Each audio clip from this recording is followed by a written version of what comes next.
Assalamualaikum warahmatullahi wabarakatuh. Salam sejahtera buat kita semua. Saya Ardian, dokter muda. Pada kesempatan kali ini saya akan membahas masalah hipertensi. Mengapa hipertensi perlu kita bahas? Karena masih banyak masyarakat kita yang belum paham apa itu hipertensi. Hipertensi, hiper memiliki arti berlebihan, tensi memiliki arti tekanan darah. Sehingga definisi dari hipertensi merupakan keadaan tekanan darah di atas nilai normal. Sebelumnya, saya akan bahas tekanan darah yang terdiri dari dua komponen. Yang pertama, tekanan sistolik, yaitu tekanan tertinggi saat jantung memompa atau mengucup. Yang kedua, tekanan diastolik, yaitu tekanan terendah saat jantung istirahat atau mengembang. Contohnya, jika seseorang memiliki tekanan darah 120/80, 120 artinya tekanan darah sistolik, dan 80 artinya tekanan darah diastolik. Kapan disebut hipertensi?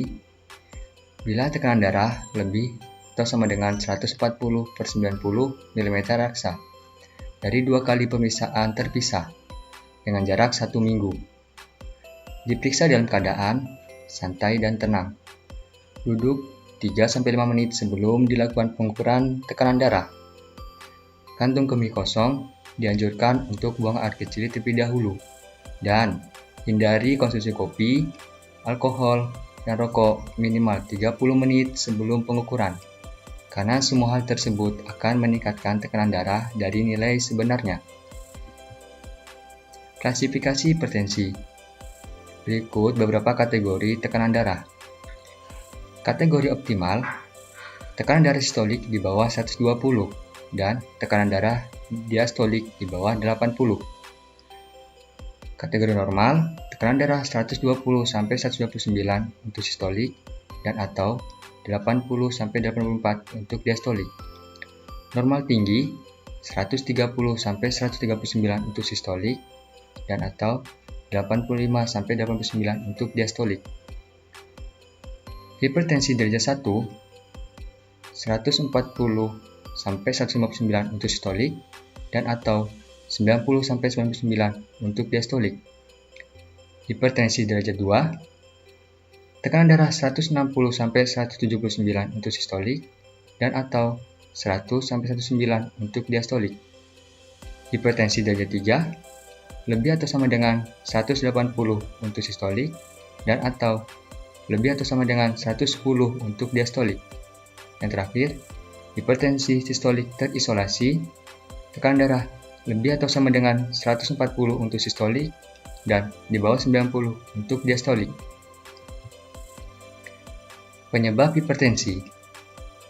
Lebih kurang 90% tidak diketahui penyebabnya, yang disebut dengan hipertensi primer. Sisanya, lebih kurang 10% berhubungan dengan kelainan ginjal, kelainan pembuluh darah, kelainan hormonal, dan kehamilan, yang disebut dengan hipertensi sekunder. Gejala hipertensi. Tidak semua penderita hipertensi mengenali atau merasakan keluhan maupun gejala, sehingga hipertensi sering dijuluki sebagai pembunuh diam-diam atau silent killer. Adapun keluhan yang sering dirasakan seperti sakit kepala, gelisah, jantung berdebar-debar, pusing, kelihatan kabur, rasa sakit di dada, mudah lelah, dan lain-lain. Komplikasi merupakan kerusakan berbagai organ tubuh. Apabila sudah mengenai otak, akan menjadi stroke. Bila mengenai mata, menjadi kebutaan. Bila mengenai jantung, akan menjadi serangan jantung, bahkan gagal jantung. Bila mengenai hati, akan menjadi kerusakan hati. Dan bila mengenai ginjal, akan menjadi gagal ginjal. Faktor risiko ada 2. Yang pertama, faktor risiko yang tidak dapat diubah, seperti umur, jenis kelamin, riwayat keluarga yang memiliki hipertensi.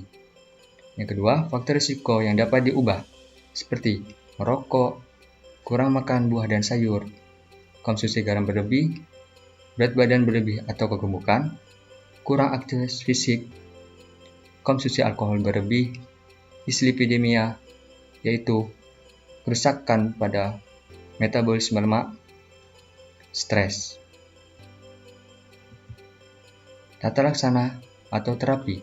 Prinsipnya yaitu perubahan gaya hidup. Bila gagal mencapai target tekanan darah, maka selanjutnya terapinya obat-obatan. Perubahan gaya hidup. Pertama, menjaga berat badan. Pelihara agar berat badan dalam rentang normal. BMI, Body Mass Index, yaitu sebesar 18,5 sampai 24,9. Yang kedua, pengaturan pola makan. Perbanyak makan sayur dan buah, kurangi makanan berlemak atau berkolesterol, batasi konsumsi garam di bawah 5 gram atau 1 sendok teh per hari. Hindari minuman beralkohol.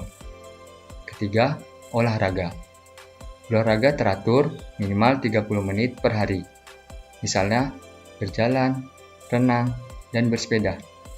Keempat, berhenti merokok. Kelima, kelola stres dan emosi. Kapan minum obat?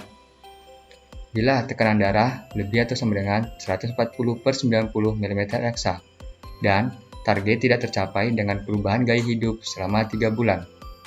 Target tekanan darah di bawah 140/90 mm reksa.